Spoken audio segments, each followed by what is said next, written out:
Good morning students. BEd second year का paper history, pedagogy of history के अंतर्गत हम लोगों ने शुरू किया हुआ था पाठ्यक्रम के अर्थ, परिभाषा आदि के बारे में हम अध्ययन कर रहे थे। इससे पहले जो था इसके पहले कल वाली वीडियो के अंदर हम पाठ्यक्रम के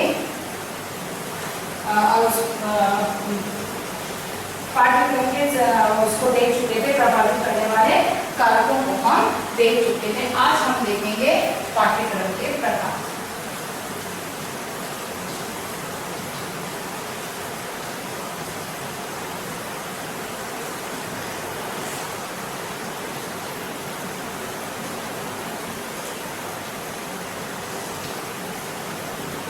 पाठ्यक्रम के प्रकारों को समझने के लिए हम कुछ अलग अलग विचारधाराओं के आधार पर अलग अलग तरीके से, क्योंकि हर व्यक्ति का अपना तरीका होता है किसी चीज को समझने या समझाने का, तो उसी के आधार पर आज हम पाठ्यक्रम के प्रकारों को समझेंगे, क्योंकि अलग अलग विद्वानों ने किस प्रकार से पाठ्यक्रम के प्रकार बताए। यहाँ पर सबसे पहला जो है वो है स्पष्ट वर्णित पाठ्यक्रम।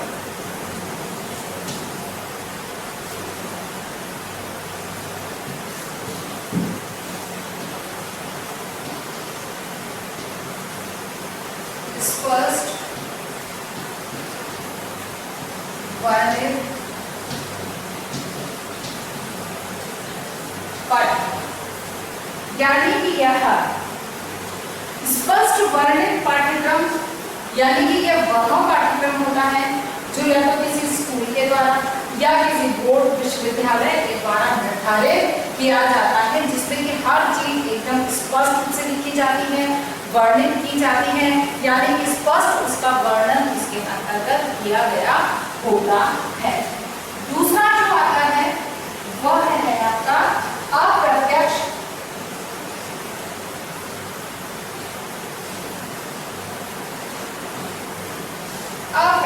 या अनौपचारिक।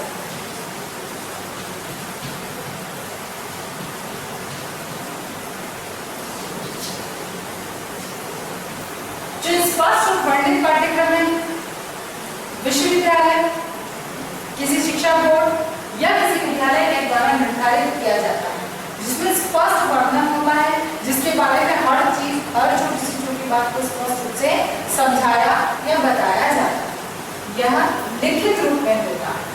अनौपचारिक पाठ्यक्रम जो है या अप्रत्यक्ष पाठ्यक्रम जो है वो अलिखित अवस्था में होता है, जिसके बारे में कोई कुछ भी लिखा नहीं जाता। यहाँ पर जो अप्रत्यक्ष रूप से जो बालक शिक्षा अर्जित करता है, अप्रत्यक्ष रूप से जो ज्ञान बालक को प्रदान किया जाता है इस पाठ्यक्रम के माध्यम से, वह है किसी के व्यवहार का अनुसरण, या तो किसी के व्यवहार का अनुसरण करना, या किसी के पुस्तकीय ज्ञान से हटकर जब किसी अन्य के द्वारा, जैसे कि शिक्षक का व्यवहार है उसको देखकर बालक सीखता है, शिक्षक के कार्य करने के तरीकों को देखकर बालक सीखता है, शिक्षक की की गई क्रियाओं को देखकर बालक सीखता है। कहने का मतलब ये अप्रत्यक्ष रूप से जो अर्जित किया जाता है या अप्रत्यक्ष रूप से जो सिखाया जाता है वह पाठ्यक्रम और कहलाता है, जिसमें कि कोई लिखित रूप से कोई उसकी रूपरेखा निर्धारित नहीं होती है, नहीं लिखा जाता है। फिर है अनुपस्थित या शून्य पाठ्यक्रम।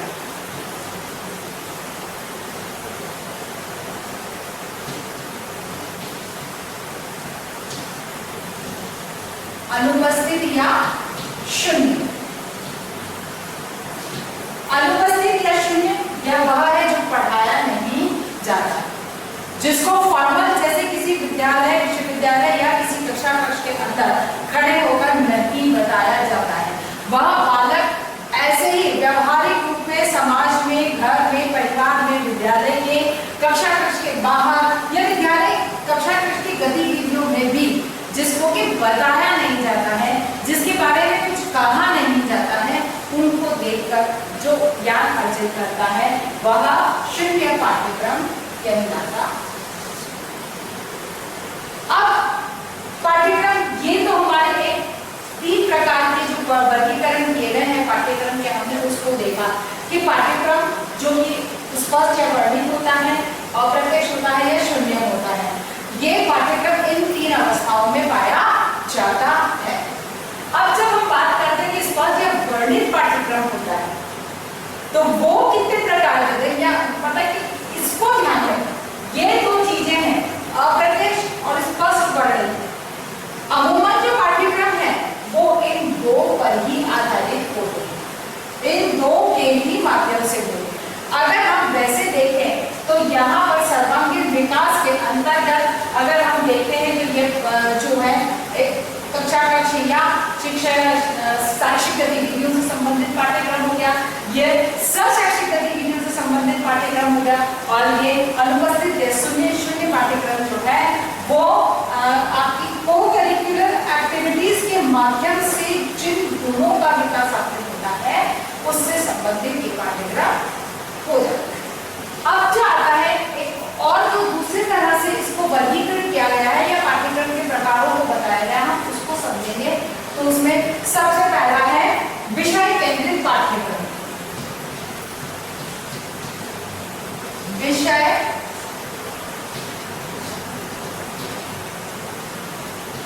केंद्रित पाठ्यक्रम यानी कि किसी विषय पर केंद्रित होता है। इसके अंतर्गत बालक की तुलना में यहाँ पर जो विषय केंद्रित है यानी कि किसी विषय पर केंद्रित होता है, उसके अंतर्गत बालक पर केंद्रित नहीं होता है। बालक की तुलना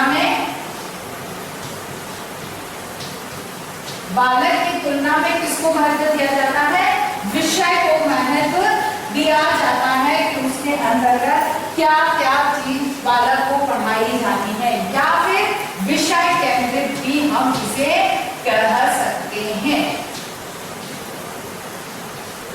यानी कि एक जो मनोवैज्ञानिक विचारधारा है कि मनोविज्ञान के मनोवैज्ञानिक दृष्टिकोण से जो हम कहते हैं पाठ्यक्रम बाल केंद्रित होना चाहिए, लेकिन यहाँ पर जो पाठ्यक्रम का प्रकार है वो पहला जो प्रकार है उसके आधार पर पाठ्यक्रम जो है विषय केंद्रित होता है, जिसमें कि बालक की तुलना में विषय को महत्व दिया जाता है, और विषय या इसको विषय केंद्रित भी हम कह सकते हैं कि किस विषय में किस तरह से और क्या क्या पढ़ाया जाएगा, इससे संबंधित जानकारी बात इसके अंतर्गत संचालित होती है।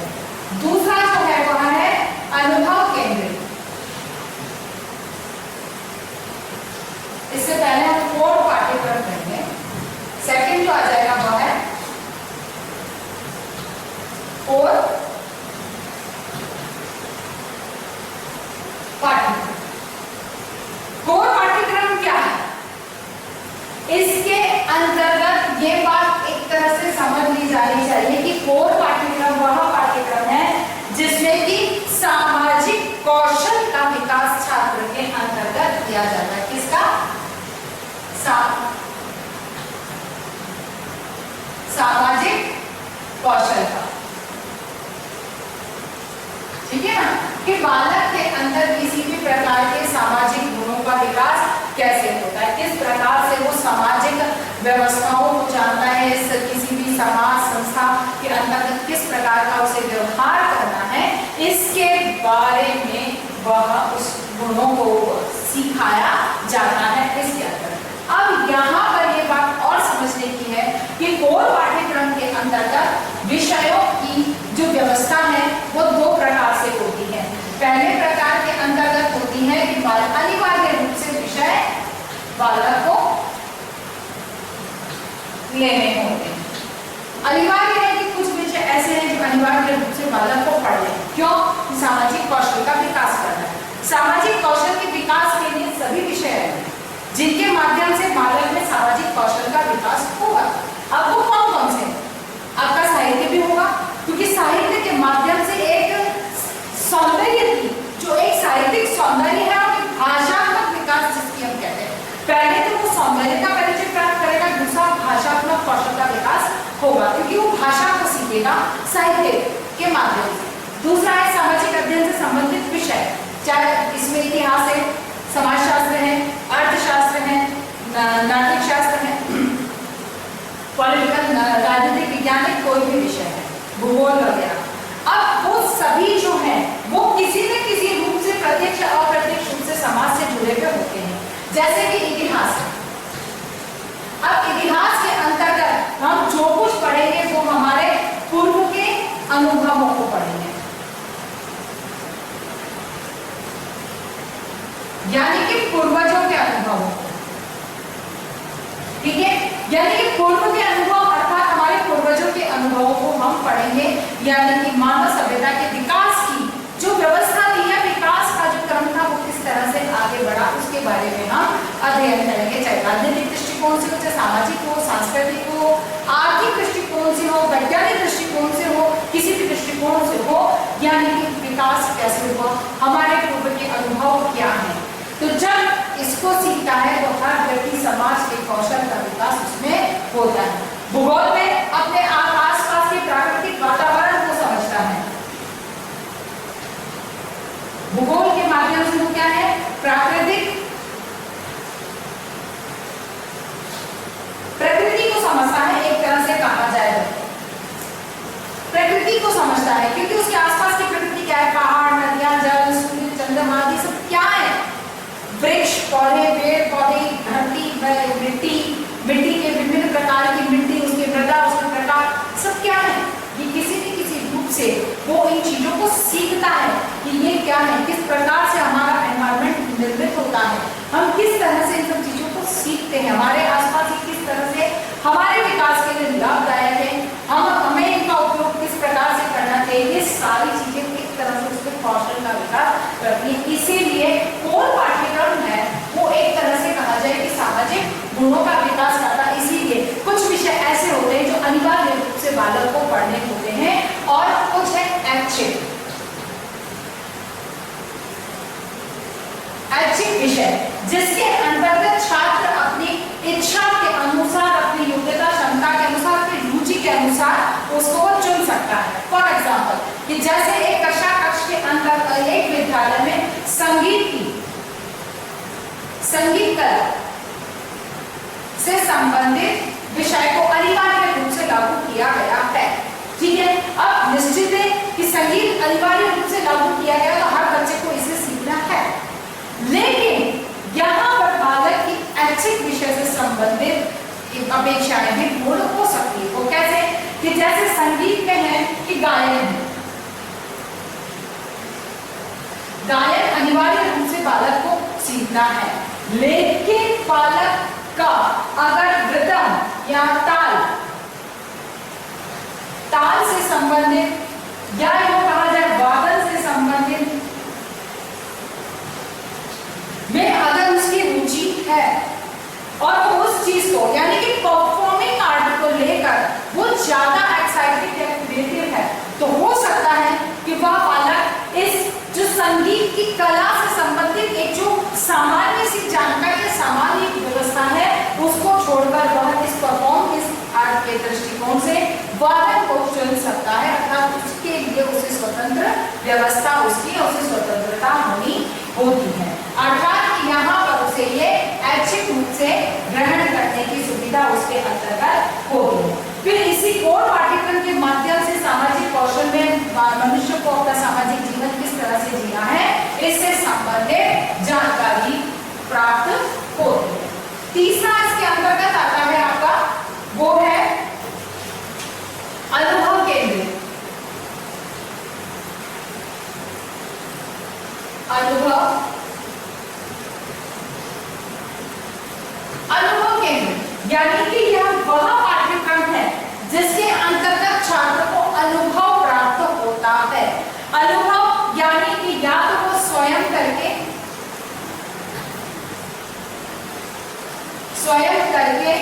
किसी कार्य को करके और फिर अनुभव प्राप्त करेगा, स्वयं मतलब जो कुछ है स्वयं करके, स्वयं अध्ययन करके, स्वाध्याय यानी कि बालक किसी भी तरह से हो उसको खुद अनुभव प्राप्त होना चाहिए। अब अनुभव प्राप्त करने के तरीके कुछ भी हो सकते हैं। बालक को अनुभव कहाँ से होगा, वो या तो अनुभव तभी होगा जब वो उस कार्य में खुद इन्वॉल्व होगा या वो खुद उस कार्य को करेगा, चाहे वो सैद्धांतिक सूचनाएं ही एकत्रित करती है तो वो खुद उसको एकत्रित करेगा, जब वो खुद करेगा तभी उसे अनुभव की प्राप्ति होगी। उसके बाद की बात बालक या तो कोई कार्य करेगा या किसी अन्य के अनुभवों को पढ़ेगा, समझेगा और उन्हें ग्रहण करने या उनको स्पष्ट व्यवहारिक रूप में उपयोग करने की दृष्टि से उपयोग में लाएगा, उसके आधार पर उसे अनुभव प्राप्त होगा। यानी कि या तो स्वयं अनुभव प्राप्त करेगा या किसी अन्य के अनुभवों से ज्ञान को हासिल करेगा, वही अनुभव केंद्रित पाठ्यक्रम कहलाता है। यानी कि जिसमें बालक को स्वयं अनुभव प्राप्त हो सके। अगली बात आती है कार्य केंद्रित।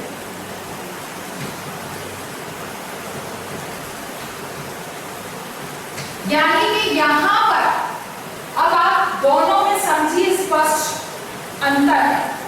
कार्य केंद्रित यानी कि बालक को कार्य करने को दिया जाता है, बालक स्वयं कार्य करता है, ठीक है। यानी कि कार्य केंद्रित के अंदर बालक स्वयं कार्य करता है, वो स्वयं किसी कार्य को करके और उससे संबंधित ज्ञान को हासिल करता है। कार्य करना यानी कि क्रियात्मक पक्ष से संबंधित पाठ्यक्रम को संकलित किया जाता है इसके अंतर्गत। और अनुभव केंद्रित के अंतर्गत अनुभव कैसे प्राप्त हो सकते हैं, अनुभव प्राप्त करने के क्या क्या तरीके हैं और जिनके आधार पर बालक को सैद्धांतिक दृष्टि में भी सम्मिलित होते हैं। लेकिन कार्य केंद्रित में क्रियात्मक जितने भी कार्य हैं, प्रयोग हैं, कार्य हैं, जैसे लघु कुटीर उद्योग है, तो जैसे लकड़ी के खिलौने बनाना है, मिट्टी के खिलौने बनाना है, जो गृह उद्योग है, उनसे संबंधित जब पाठ्यक्रम निर्धारित किया जाता है तो बालक उनको स्वयं करता है।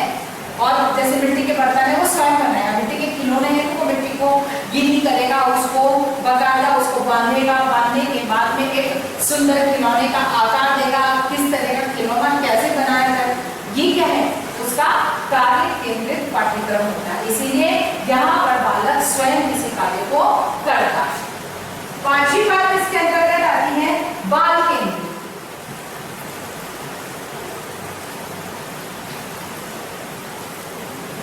बाल केंद्रित पाठ्यक्रम, इसको समझाने की विशेष आवश्यकता नहीं है क्योंकि बाल केंद्रित पाठ्यक्रम स्पष्ट है कि जो बालक पर केंद्रित हो, बालक की रुचि, योग्यता, क्षमता, रुचि, योग्यता, क्षमता,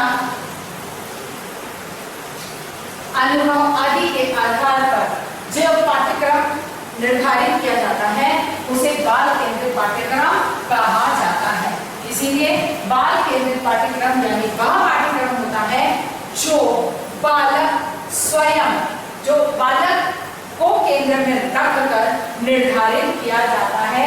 यहाँ पर न तो ये विषय केंद्रित महत्व रखता है और न ही शिक्षक केंद्रित, यानी कि न ही शिक्षक केंद्र में रहता है। यहाँ केंद्र में कौन रहता है? बालक। अब बालक केंद्रित पाठ्यक्रम कौन सा?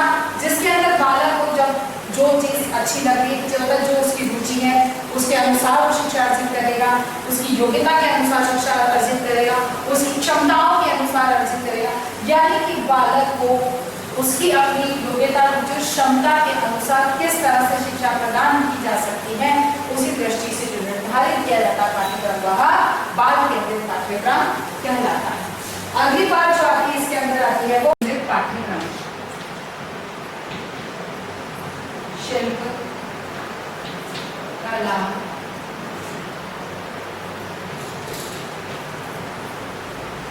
केंद्रित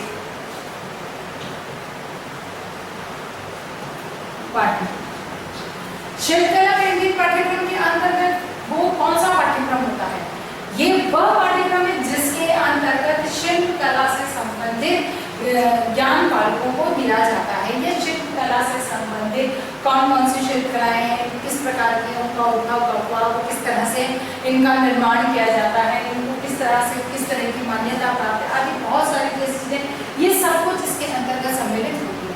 जैसे कि कार्य अनुभव, कार्य अनुभव के अंदर जैसे व्यक्ति को इस तरह के अनुभव प्रदान किए जाते हैं या कार्य केंद्रित में जिसके अंतर्गत कि बालक कुछ करके सीख सके और उसका आर्थिक लाभ के लिए उपयोग कर सके, वैसे शिल्प केंद्रित जो पाठ्यक्रम है वह भी आर्थिक लाभ की दृष्टि से उपयोगी और महत्वपूर्ण पाठ्यक्रम माना गया है। अर्थात इसके अंतर्गत विभिन्न प्रकार की शिल्पकलाएं जैसे मिट्टी के बर्तन बनाना है, लकड़ी के खिलौने बनाना है, ये लकड़ी की कार्विंग के बहुत कुछ अच्छी अच्छी चीजें बनाना है आदि, ये सब क्या है, ये शिल्पकला के उदाहरण हैं।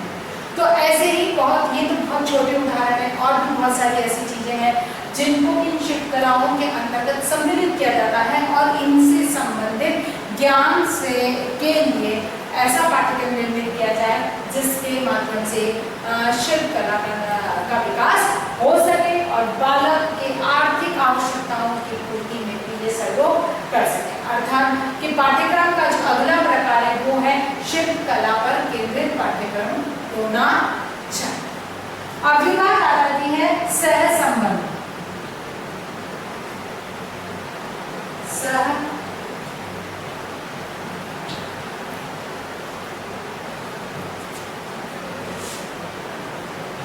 सहसंबंध पाठ्यक्रम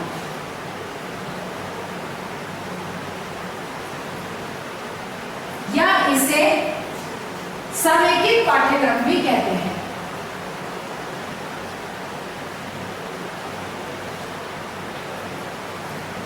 समेकित पाठ्यक्रम, यहाँ समझने की बात क्या है कि पाठ्यक्रम कैसा हो जो सहसंबंध पर आधारित हो, सहसंबंध के सिद्धांत का जिसके अंतर्गत पालन किया गया हो, ऐसा पाठ्यक्रम सहसंबंध पाठ्यक्रम कहलाता है। अर्थात यहाँ ये समझने की बात है कि ज्ञान, ये ज्ञान है, ज्ञान सर्वत्र विद्यमान है, हर जगह हर क्षेत्र पे, यानी कि हम ये कहते हैं कि ये हमने ज्ञान का दायरा बनाया है जो एक तरह से हमने सिर्फ समझने के लिए, अन्यथा ज्ञान किसी भी सीमा के अंतर्गत बांधा नहीं जा सकता है। यह अनवरत हर स्थान पर, हर पल, हर समय, हर जगह पर उपलब्ध होता है, हर वस्तु में, हर तथ्य के अंदर ज्ञान उपलब्ध होता है। अब यहाँ पर समझने की बात है कि इस ज्ञान को हम विभाजित नहीं कर सकते हैं। अब आप ये कह सकते हैं कि विभाजन तो हमने किया हुआ है, कोई इतिहास के रूप में, कोई भूगोल के रूप में, कोई रसायन शास्त्र के रूप में, कोई संगीत गायन के रूप में, कोई नृत्य के रूप में, कोई चित्रकला के रूप में, तो ये अलग अलग है। हाँ, हमने इनको बांटा है, वो हमने बांटा है। क्यों? क्योंकि हमने इसको जो बांटा है वो समझने के लिए, क्योंकि ज्ञान समग्र है, हर तरफ उपलब्ध है, हर जगह, हर बात, हर तथ्य में उपलब्ध है। अर्थात हर चीज को समझने के लिए आवश्यक है कि उसके हर छोटे छोटे छोटे छोटे पक्ष को समझा जाए, और इसीलिए हम लोगों ने हमारी सुविधा, समझने की सुविधा, अर्जित करने की सुविधा के लिए हमने ज्ञान को अलग अलग पार्टों में बांटा है, भागों में बांटा है। अन्यथा ज्ञान एक है जो जिसको कि हम अलग नहीं कर सकते। इसीलिए ज्ञान एक है, इसीलिए एक विषय जैसे इतिहास है, फॉर एग्जाम्पल कि इतिहास है, इतिहास को हमें समझना है, ठीक है। इतिहास में हम समझ रहे हैं साम्राज्य विस्तार, साम्राज्य विस्तार, ठीक है।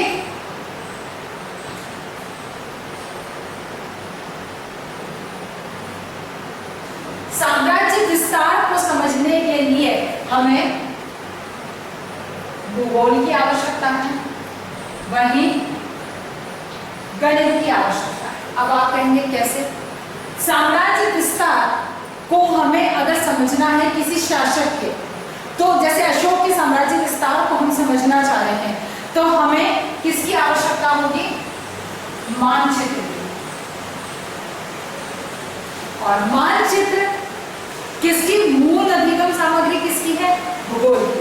अर्थात कि मानचित्र भूगोल विषय को पढ़ने पढ़ाने का एक अहम महत्वपूर्ण साधन है, और यही मानचित्र इतिहास के अंतर्गत साम्राज्य विस्तार को समझने के लिए उपयोग में लाया जाता है। फर्क सिर्फ इतना सा होता है कि एक सामान्य वर्तमान में प्रचलित मानचित्र की अपेक्षा हम तात्कालिक मानचित्र को लेते हैं, लेकिन मानचित्र को ले, अब वो मानचित्र किस विषय का है? भूगोल से संबंध रखता है। वहीं पर साम्राज्य विस्तार के क्षेत्र को समझने के लिए, क्षेत्र को समझने के लिए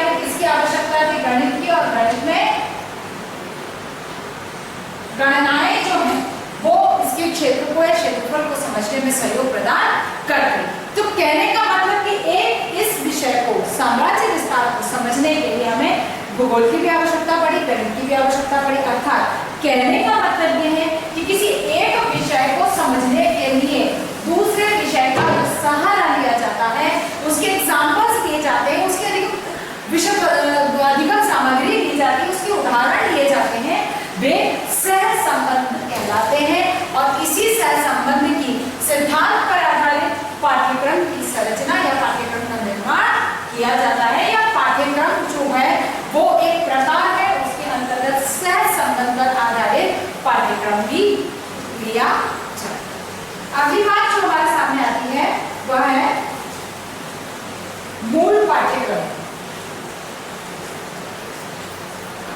मूल पाठ्यक्रम, मूल पाठ्यक्रम के अंतर्गत क्या है कि जो मूल बात है, जो मूल तथ्य है, जो वास्तविक सत्यता पर आधारित है, वही पाठ्यक्रम मूल पाठ्यक्रम के अंतर्गत आता है। और उससे ही हम ऐसे पाठ्यक्रम जिसके अंतर्गत जो मूल बात है, जो सत्यता पर आधारित है, ऐसी विषय वस्तु का संकलन किया जाता है। अगला है सैद्धांतिक पाठ्यक्रम।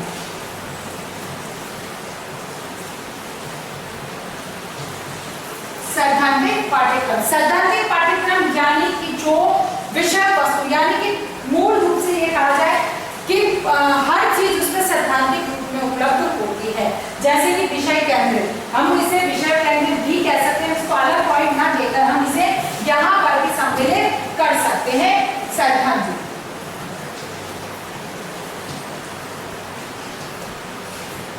क्योंकि इसके अंतर्गत भी विषय वस्तु केंद्रित ही पाठ्यक्रम होता है, और यहाँ पर बात केवल विषय वस्तु का संकलन। बस यहाँ इतना फर्क है कि इसमें व्यवहारिक चीज भी सम्मिलित हो सकती है, और सैद्धांतिक में कोई भी प्रायोगिक या व्यवहारिक चीजों को केवल लिखित रूप में सम्मिलित किया जाता है, यानी कि सिद्धांत रूप में। जैसे किसी प्रयोग है तो प्रयोग को कैसे किया जाना है, क्या है, सिर्फ उसकी सैद्धांतिक रूप में लिखा जाता है। इसीलिए ये सैद्धांतिक पाठ्यक्रम भी हो सकता है। अगला जो हमारा है अंतिम बात है वो है पुनर्संरचना।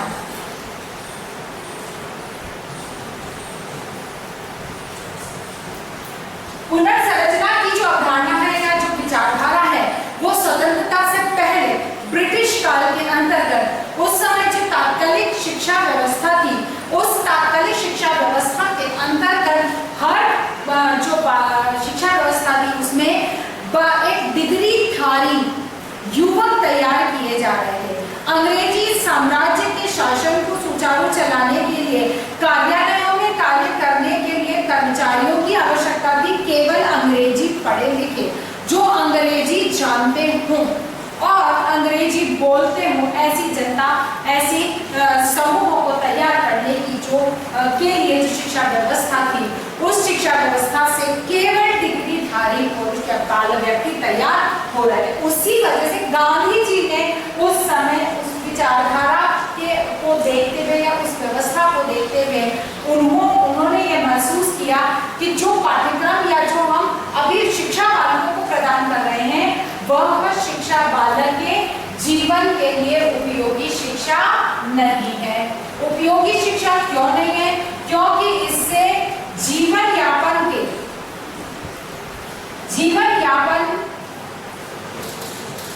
के लिए कोई भी साधन उपलब्ध नहीं है, क्योंकि यहाँ पर व्यक्ति में ऐसा कोई भी हुनर या जिसे हम हमारी शैक्षिक भाषा में कहते हैं ऐसा कोई भी कौशल उसमें नहीं विकसित है कि जिसका उपयोग करके वह अपने आर्थिक आवश्यकताओं की पूर्ति कर सके। इसीलिए गांधी जी ने पाठ्यक्रम की पुनर्संरचना करने का विचार दिया और उनका जो था बुनियादी शिक्षा का सिद्धांत इसी पर आधारित था कि जो पुनर्रचना पाठ्यक्रम की होनी चाहिए, जिसके माध्यम से जो नवीन वर्तमान आवश्यकताएं हैं, वर्तमान वातावरण है, जिस प्रकार की हमें आकांक्षाएं अपेक्षाएं हैं, उनकी पूर्ति संभव हो सके। अर्थात कि पाठ्यक्रम ऐसा या पाठ्यक्रम का जो प्रकार है उसमें एक प्रकार यह भी है कि पुनर्संरचना पर आधारित पाठ्यक्रम होना चाहिए। आशा करती हूँ कि मेरी आज की सारी बात